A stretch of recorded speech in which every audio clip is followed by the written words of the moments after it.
Qu'est-ce qui te tracasse, mon fils? Hein? Oh, je ne sais pas.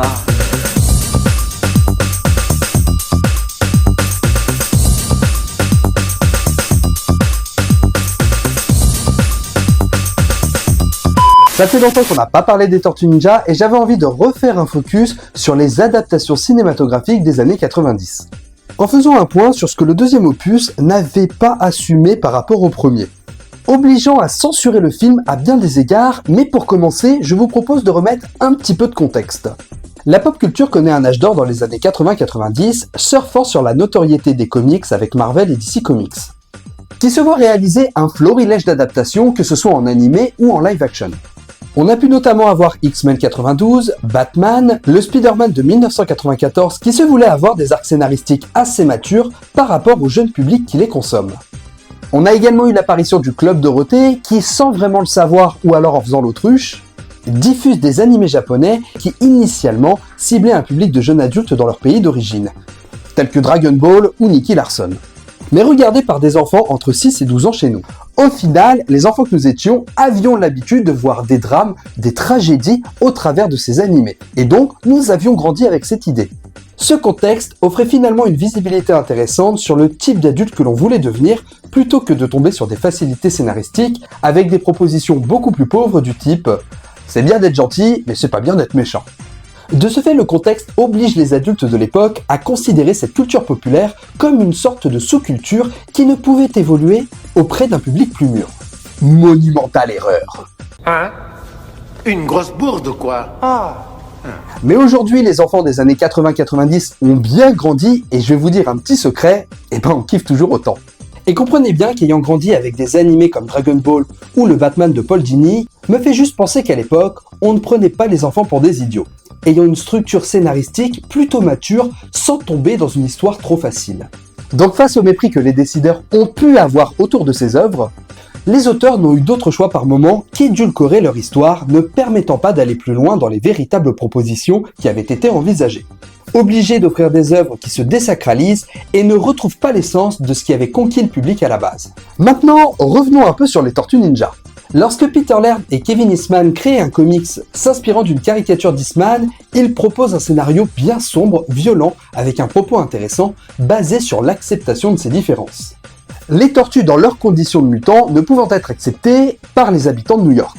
Et au lieu d'être reconnus comme des héros, seraient envisagés comme une potentielle menace. Mais malgré le côté sérieux et violent du comics, celui-ci est considéré comme une histoire pour les enfants dans la mesure où il est un comics. Bon, ceci dit, à ce moment-là, le biais cognitif autour de cette licence ne va pas être un frein, et bien au contraire. Développant par la suite une ligne de jouets autour des tortues qui va être un véritable succès. Bon là, en termes de ligne de jouets, il n'y a pas de gros doute à avoir sur la cible. Puis le dessin animé populaire de 87 que vous connaissez tous, prend lui aussi des libertés scénaristiques quant au ton proposé pour la série, même si celui-ci va tout de même s'édulcorer, n'offrant alors jamais l'affrontement final contre le Technodrome promis dans le générique. Mais encore une fois, cette adaptation est littéralement ciblée enfant, donc à ce moment-là, on ne voit pas trop le problème. Mais j'y viens. Le fait qu'elle soit adaptée pour un jeune public et s'éloignant donc du matériel de base n'est pas forcément un problème dans la mesure où c'est cohérent, assumé et pour le coup, plutôt bien adapté et respectueux de la série d'origine. Mais pour les films, l'approche va être tout de même différente. Alors je vais pas vous faire l'historique de la conception des films et du caractère du premier opus à être un premier film indépendant adapté des comics et à avoir un succès extraordinaire. Dans la mesure où j'ai déjà fait une vidéo sur la conception et le pari fou de l'adaptation des Tortues au cinéma. Cependant, il est important pour le propos de la vidéo de rappeler la démarche du film.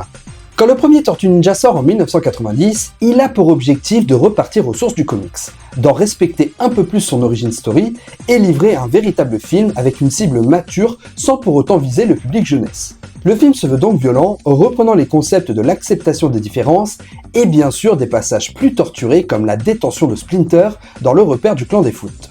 Le film cherche également à se concentrer sur l'accomplissement de l'adolescent qui se retrouve face aux responsabilités du jeune adulte qu'il est et de tout ce dont il doit assumer plus tard. Les tortues, par leur condition d'adolescent, se retrouvent confrontés à cette épreuve en devant apprendre de leur premier échec. En l'occurrence, leur premier affrontement contre le clan des foot. mais également la prise de hauteur dont ils vont avoir besoin pour s'élever et secourir leur père. Notamment pendant leur isolement dans la maison de campagne d'April, où ils s'entraînent jour et nuit, espérant alors que Raphaël puisse également se rétablir, tissant un peu plus leur lien fraternel, confrontés au fait que seuls, ils sont plus faibles, mais surtout qu'ils sont individuellement vulnérables, et que leur inconscience peut provoquer la perte de l'un d'entre eux. On voit bien alors que le film cherche à élever le spectateur en lui imposant des symboles forts. Autrement dit, des jeunes adultes qui auront à faire face à leurs propres responsabilités, apprenant de leurs erreurs et comprendre véritablement le monde dans lequel ils évoluent. Le premier opus développe en plus de ça un personnage qui représente littéralement ce qu'un enfant ne pourrait comprendre encore. Le personnage de Danny qui est créé pour faire ce pont, et incarner la parcelle de la compréhension du monde en dehors de son environnement. Danny est un jeune garçon qui grandit avec son père, un rédacteur en chef du journal où travaille April, et qui, comme indiqué par celui-ci, ne manque pas d'argent, suggérant alors que Danny peut avoir tout ce qu'il veut et que rien ne laisse présager qu'il pourrait sombrer dans la délinquance. Du coup, le mal-être de Danny puise forcément ses origines ailleurs, et laisse penser que l'absence de sa mère doit y être pour quelque chose, celle-ci n'étant alors jamais mentionnée, laissant placer le doute sur les explications de son absence qui pourrait être l'abandon ou le décès. Mais Danny puise un mal-être autour du manque de considération de son père, ayant l'impression que celui-ci, selon ses dires, « Mon père, mais lui, il en a rien à foutre de moi. » Bon, je vous rassure, vous allez comprendre pourquoi il faut s'intéresser à ce personnage dans le film. Car Danny ne tombe pas dans le piège de la propagande de Shredder, ayant un conflit intérieur quant au véritable intérêt de garder Splinter prisonnier, se sentant en plus responsable de la situation, ayant lui-même dénoncé les tortues qu'il avait cru apercevoir chez April. Les paroles de Splinter sur Danny ont un impact sur son jugement, comprenant que la créature en face de lui et ses intentions nobles ne sont pas le reflet de l'aberration mutante qu'il représente, comprenant alors que Splinter ne mérite pas d'être tué par Shredder, s'élevant alors à son tour, intégrant que son père ne manque pas d'amour pour lui, mais ne sait tout simplement pas l'exprimer, et qu'il n'a pas le pouvoir de combler l'absence d'une mère. Mon Dieu, où étais-tu? Je t'ai fait chercher par toute la ville. Est-ce que tu vas bien? Tu n'as rien, Danny? Ça va pas, je vais bien, vraiment. Donc d'un côté, les tortues ont leur évolution, comprenant que leur père ne sera finalement pas toujours là et qu'elles doivent pouvoir compter les unes sur les autres et s'élever pour pouvoir réussir et obtenir leur victoire, prenant conscience de tout l'intérêt de l'enseignement de leur père sur le fait de vivre dans l'ombre pour plus de sécurité et de ne combattre que quand c'est nécessaire. Mais surtout le plus important, accepter leurs conditions de tortues mutantes qui ne peuvent avoir une vie ordinaire. Et de l'autre côté, Danny représente alors la considération humaine et leur représentation du fait que les humains doivent pouvoir s'élever et considérer des créatures mutantes comme quelque chose de noble, de sage, qui a le pouvoir de les aider et qui ne veut pas forcément leur faire de mal. On est cette fois-ci dans toutes ces valeurs d'acceptation des différences que veut nous véhiculer le film, que je considère comme des notions extrêmement matures et pas forcément faciles à expliquer à un jeune public. Le personnage de Danny nous démontre alors que tout est une question de perspective. D'un côté, la considération qu'il peut avoir sur les tortues, les considérant comme un danger et les dénonçant à Shredder, pour finalement se rendre compte du bienfait de leurs actions, et de l'autre côté, considérer que son père n'en a rien à foutre de lui, pour finalement revoir ses perspectives et se rendre compte finalement que son père est juste bourré de maladresse. Car d'une certaine manière, devenir adulte, c'est aussi comprendre que nos parents ne sont que de simples humains avec leurs failles et leurs faiblesses.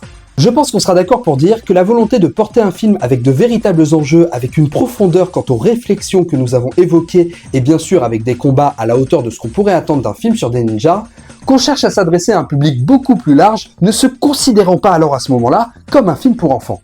Contrasté avec l'adaptation de l'animé et s'éloigner de son public jeunesse, comme l'avait fait Warner avec le Batman de Tim Burton, qui avait lancé cette idée de prendre au sérieux ses super-héros en faisant alors des personnages plus torturés et plus complexes.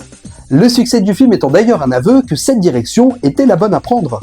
Vous noterez d'ailleurs que le combat final où les tortues se font laminer par Shredder ont largement adopté ce degré de violence qui respecte la promesse des tortues ninja, à savoir pratiquer leur art martial, mais surtout l'audace d'une proposition, du fait que les héros perdent leur combat pendant le climax du film.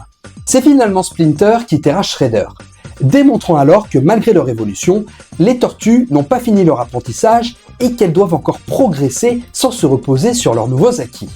Donc si le film se termine sur le fait que nos héros doivent encore évoluer, doivent encore progresser, il était logique que le deuxième opus nous amène cette nouvelle évolution. Sauf que... Un vrai ninja est maître de lui-même et de son environnement. Alors n'oubliez pas, On est des tortues!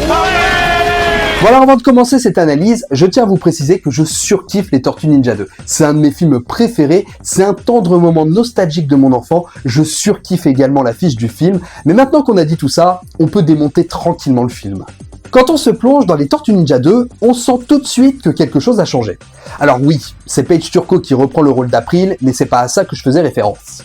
La scène d'introduction où les tortues arrêtent un cambriolage offre un combat particulier. On note une direction artistique un peu plus cartoonesque sur la façon de se battre. Bon, les petites punchlines qui volent, ça ok, ça marche plutôt bien et ça reste propre au caractère des tortues. Mais du coup, comment expliquer ce choix par rapport au succès du premier opus? Je vous propose de faire un petit retour en arrière. Malgré le succès du premier volet, les parents s'indignent de la violence du film et s'inquiètent de l'influence de celui-ci sur leurs enfants. Donc vous l'avez compris, les enfants piégés dans le prérequis du fait que les films de super-héros sont forcément pour les enfants, les font s'indigner face à un film qui est initialement prévu pour un public beaucoup plus large, et donc considèrent que le film n'est pas adapté et râlent. Du coup, les parents ne donnent pas leur chance à l'œuvre en tant que film sérieux, ayant l'impression alors que celui-ci se loupe proportionnellement du nombre de combats qui n'est pas du tout adapté à un public trop jeune. D'ailleurs, je sais pas si vous avez remarqué, mais le film est souvent rangé en magasin dans le rayon jeunesse. Du coup, lorsqu'une suite a été annoncée, il a été demandé à ce que le film soit aseptisé de violence pour rééquilibrer cette fameuse audience jeunesse. Et malheureusement, les producteurs et les auteurs cèdent aux parents et décident d'orienter le film vers quelque chose de beaucoup moins violent, beaucoup plus enfantin, un peu plus cartoonesque et autocensurent leur scénario initial. On se retrouve donc avec un deuxième opus où les tortues passent leur temps à faire des blagues, à se chamailler devant Splinter, à ne pas utiliser leurs armes pendant les combats. Ouais, vous ne verrez jamais les Tortues Ninja utiliser leurs armes sur ce deuxième opus, alors que pourtant, ça fait partie de leur identité. Alors là tu les vois, et là tu les vois plus. Saucisse sèche de combat.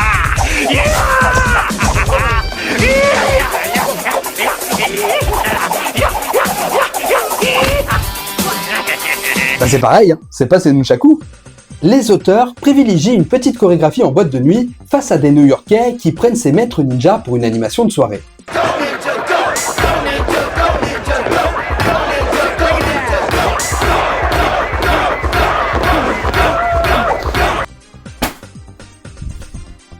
Alors bien sûr, comme je vous l'ai dit, le côté humoristique des personnages fait partie de leur identité, ça y a pas de problème, mais encore une fois, tout est une question de dosage, et c'est là où ça bloque. Car cela vient remplacer une part importante de leur existence, le ninjitsu, et la spiritualité qui les a élevés dans le premier opus, qui est totalement abandonnée pour celui-ci. L'échec de leur combat contre Shredder dans le premier opus ne leur tire aucun enseignement. Car le climax final du film va être un climax que je qualifierais de surprenant. C'est le mot. Shredder se suicidant quasiment en faisant tomber une digue sur lui-même. Les tortues n'ayant alors pas la chance de pouvoir l'affronter à nouveau et le vaincre dans les règles de l'art, démontrant alors une véritable évolution et une montée en compétence par rapport à leur premier affrontement. Sauf qu'encore une fois, les producteurs ont eu les jetons et ont préféré ne pas faire combattre les tortues. Et pourtant, il y avait un élément clé qui aurait dû faire évoluer les tortues et leur faire prendre un peu plus de sagesse, c'est la réponse à la question du sous-titre du film, le secret de la mutation. Sauf que cette première promesse n'est tout bonnement pas respectée. Alors vous me direz que oui, on sait d'où vient le fluide, on sait que c'est une fiole égarée perdue dans les égouts suite à l'accident d'un camion, étant le simple amas de déchets radioactifs qui n'avait pour ainsi dire aucun réel objectif, ses propriétés de mutagène n'étant qu'un simple accident. Pour résumer, ça donne ça. Pourquoi on est des tortues mutantes? Bah parce qu'on est con et que Roger il a fait tomber ça dans les égouts et que ça devait partir à la poubelle. Ouais, mais souvenez-vous, en début de vidéo, je vous ai parlé de censure, et en l'occurrence, cette censure ciblait directement ces fameuses révélations autour du secret de la mutation et en l'occurrence du mutagène. Car en réalité, les idées qui avaient été envisagées étaient bien différentes de ce que nous a proposé le film. Initialement, le professeur Perry devait se révéler être un Krang, devenant ainsi l'antagoniste du film et offrant une véritable origine quant à l'existence du fluide et à la volonté de lui donner des propriétés mutagènes. Et on est d'accord, concrètement, ça respecte le lore Tortue Ninja, hein. Des événements qui ne seront finalement pas retenus, le professeur Perry récupérant simplement le dernier conteneur et disparaissant totalement du film. Les tortues rentrent alors tranquillement à la maison après l'auto-terrassement de Shredder, sans se dire on n'aurait pas oublié le docteur Perry à la boîte de nuit? Et pourtant le film avait tout pour nous amener à ça. Même Donatello, qui va avoir la seule scène un peu sérieuse et constructive du film, ne va servir plus à rien, étant donné qu'il remet en question la parole du professeur Perry et que ça l'intrigue quant à ses véritables origines.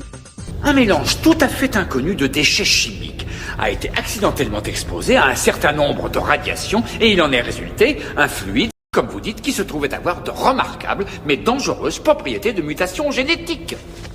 Je ne crois pas le professeur. Je suis sûr qu'il y a bien autre chose. Cette scène apportait une vraie profondeur, Splinter ayant même une réponse à ceci que j'ai toujours trouvé hyper pertinente et qui a pu me servir de mantra. Ne confondez pas le spectre de votre origine avec votre valeur présente, mes fils. Mais on s'en bat les steaks, d'un autre côté c'est pas si grave si le professeur Perry se barre avec un conteneur mutagène et en fait ce qu'il veut dans la nature sans que personne se pose de questions. Ceci dit, il n'avait pas énormément d'options pour expliquer l'absence de Perry du climax, choisissant ainsi la facilité en faisant l'autruche. Et puis après tout, cette suite, c'est pour les gosses, hein, ils vont pas remarquer. On voit bien ici que le deuxième film, que j'aime pourtant de tout mon cœur, a souffert du caractère stéréotypé et le manque de prise au sérieux que ses œuvres pouvaient avoir à l'époque. Ne laissant pas le champ libre pour étoffer un scénario à la hauteur de ce qu'avait su développer son premier opus, et la porte ouverte qu'il avait laissée quant aux potentielles évolutions qui auraient dû être proposées dans ce deuxième volet. Et pourtant ce film avait de réelles ambitions d'enrichir le lore des Tortues Ninja et apporter des réponses quant à leur mutation. Splinter méritait également un traitement plus intéressant et plus profond sur les éventuels traumas de son enlèvement et la crainte que ses fils soient en danger, ne donnant alors finalement pas spécialement l'impression d'être inquiet pour eux, intervenant un peu par hasard pour leur sauver la vie, désamorçant alors toute l'attention du film et les moments où les prises d'expérience des tortues qui auraient dû s'en accompagner. Les affrontements sont trop cartoonesques face à des antagonistes qui semblent sortir de parcs d'attractions pour être vaincus sans enjeu et un affrontement final contre Shredder qui n'aura jamais lieu. Au travers de cette vidéo, le message général que j'ai envie de passer, c'est que le fait de ne pas prendre ces œuvres au sérieux ne leur permet pas d'être développées correctement et de proposer quelque chose de plus profond et de plus authentique quant à la vision des auteurs. Mais malheureusement, les décisions s'orientent par le mépris dont la pop culture a été sujet à une époque, et il ne faut pas que ça se reproduise sur les œuvres que l'on tente de créer aujourd'hui. Car encore aujourd'hui, le cinéma super-héroïque est encore sujet à ce mépris de la profession, considérant alors ce cinéma comme un cinéma fast-food qui ne mérite pas d'apporter d'ambition profonde et n'être qu'un simple divertissement familial, avec des combats, des explosions et des gros effets spéciaux. La pop culture mérite mieux que ça. Et nos licences doivent pouvoir être prises au sérieux avec respect, profondeur et faire mûrir le spectateur. Et c'est là-dessus que nous terminerons cette vidéo. Merci beaucoup de l'avoir suivi jusqu'au bout, j'espère qu'elle vous aura plu. N'hésitez pas à liker, partager, commenter, c'est ce qui aide le plus la chaîne. Vous pouvez également devenir membre soutien et avoir accès à du contenu en avant-première. En attendant, pensez à vous abonner pour ne pas rater les prochaines vidéos. Moi je vous laisse, ciao les amis.